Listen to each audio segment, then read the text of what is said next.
격선사후 여러분 반갑습니다.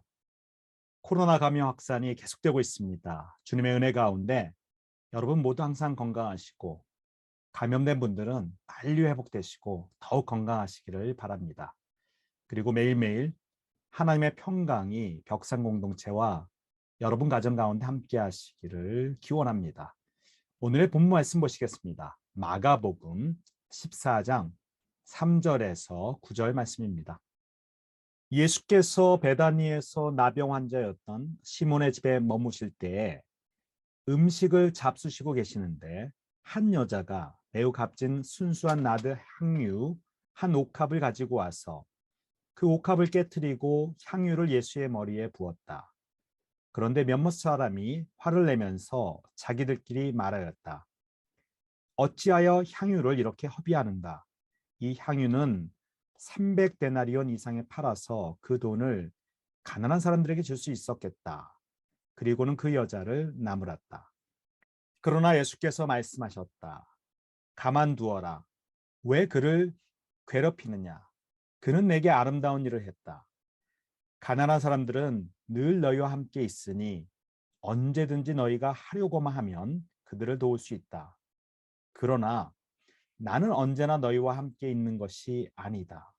이 여자는 자기가 할 수 있는 일을 하였다. 곧 내 몸에 향유를 부어서 내 장례를 위하여 할 일을 미리 한 셈이다. 내가 진정으로 너희에게 말한다. 온 세상 어디든지 복음이 전파되는 곳마다 이 여자가 한 일도 전해져서 사람들이 이 여자를 기억하게 될 것이다. 아멘. 우리가 2000년의 기독교 역사를 자세히 검토해 보면 여러 가지 많은 논쟁이 있었습니다. 그 중에 하나는 교회에서 여성의 역할에 대한 문제였습니다. 이 문제는 여자가 성직자로서 안수를 받을 수 있는가의 문제로 연결이 되었습니다. 개신교 교단은 교단별로 입장이 갈리고 있습니다. 감리교와 장로교의 통합 측이나 또는 기독교 장로교 측은 여성의 목사 안수를 인정합니다. 그러나 그 외에 많은 교단들은 여성의 목사 안수를 인정하지 않고 있습니다. 천주교단도 여성이 신부가 되는 것을 인정하지 않습니다. 여성의 성직 임명을 반대하는 이들은 예수님의 제자들이 모두 남성이기에 성직자도 모두 남성이 되어야 한다고 주장합니다. 즉 예수님의 12제자가 모두 남성이라는 점은 사제직을 남성만 감당할 수 있는 주요한 전거로 활용되고 있습니다. 그러나 우리가 성서를 깊게 읽어보면 여성들도 예수님의 제자로서의 역할을 충분히 잘 감당하고 있는 것을 볼 수 있습니다. 또 어떤 점에서는 남성 제자들보다 여성 제자들은 예수님의 삶과 말씀의 의미를 아주 잘 이해하고 있었습니다. 예수님의 삶에서 가장 중요한 순간은 바로 십자가와 부활 사건입니다. 이 십자가와 부활 사건에서 여성들은 선도적인 역할을 합니다. 예수님의 부활 소식을 가장 먼저 들은 사람들은 남성 제자들이 아닌 여성들이었습니다. 마가복음 16장에 따르면 막달라 마리아, 야고보의 어머니 마리아, 그리고 살로메가 천사로부터 부활 소식을 처음으로 듣습니다. 그리고 부활하신 예수님은 처음으로 여성 제자인 막달라 마리아에게 나타나십니다. 이처럼 여성들은 부활 사건에서 주도적인 역할을 합니다. 부활 사건뿐만 아니라 십자가 사건에서도 여성들은 아주 중요한 역할을 담당합니다. 예수님의 공생의 기간 중에 두드러진 역할을 하는 여성들의 이름 중 마리아라는 이름이 아주 자주 나옵니다. 복음서에는 최소한 5명의 마리아가 있습니다. 그 중에 한 명이 베다니 출신의 마리아입니다. 그녀는 나사로의 누이요 마르다의 동생입니다. 동생인 나사로가 갑자기 죽게 되었을 때 예수님께서 이 집에 방문하셔서 그의 동생을 살려주십니다. 왼쪽에 보이는 그림이 이 이야기를 형상화해주고 있습니다. 오늘의 본문 말씀에 등장하는 여인도 바로 베다니의 마리아입니다. 서양 전통에서는 막달라 마리아와 베다니의 마리아를 동일 인물로 보는 경향이 있는데 현대학자들은 서로 다른 인물일 것이라고 이야기합니다. 예수님의 십자가 사건이 일어나시기 직전에 예루살렘 주변에 있는 베다니 지역에 시몬이라는 사람의 집에 머물러 계셨습니다. 이때 마리아가 예수께 나아오더니 값비싼 향유 한 옥합을 가지고 와서는 그 옥합을 깨트리고 예수님의 머리와 발에 붓는 것이었습니다. 그 장면을 보던 주변 사람들은 버럭 화를 내면서 이렇게 말합니다. 어찌하여 당신은 이 비싼 향유를 이렇게 허비합니까? 이 향유는 300데나리온 이상에 팔아서 그 돈을 가난한 사람들에게 줄 수 있지 않겠습니까? 300데나리온이란 지금으로 말하면 한 노동자가 1년 동안 버는 수입에 이르는 큰 돈입니다.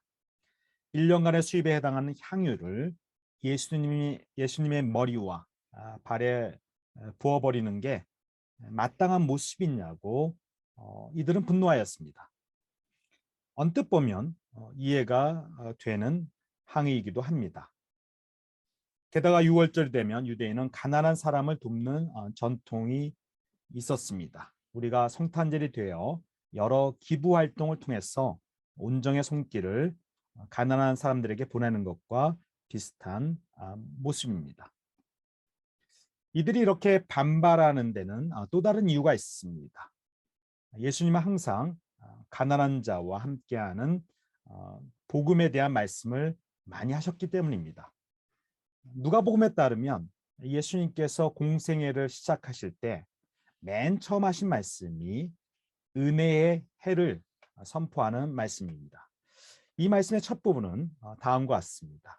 주님의 영이 내게 내리셨다. 주님께서 내게 기름을 부으셔서 가난한 사람에게 기쁜 소식을 전하게 하셨다.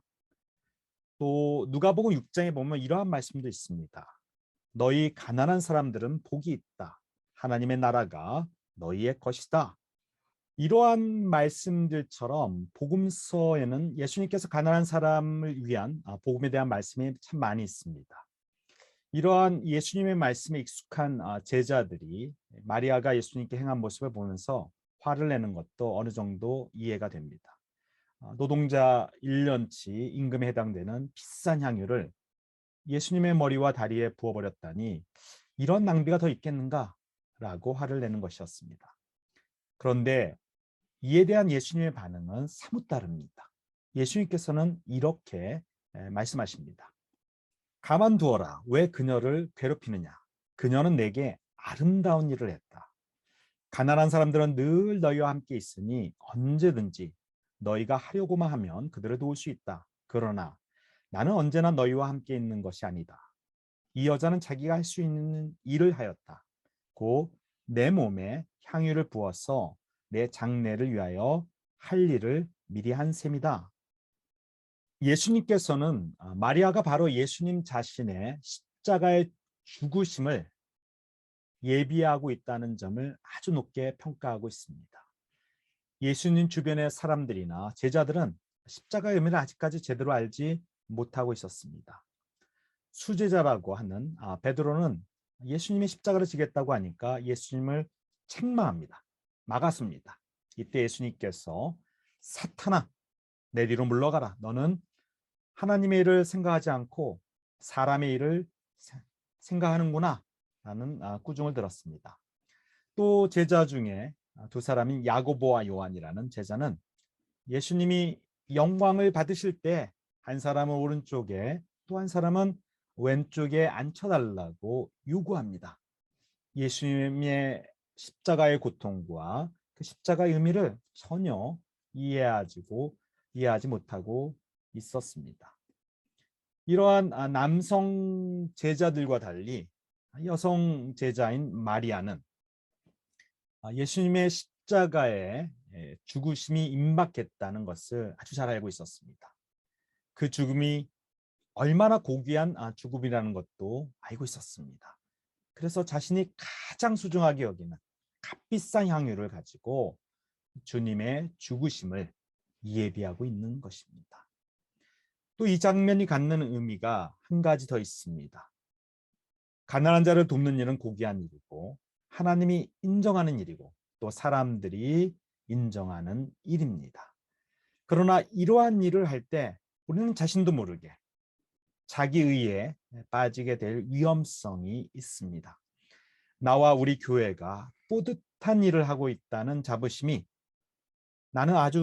우리 교회는 아주 특별한 일을 하고 있다는 자만심으로 흐르곤 합니다.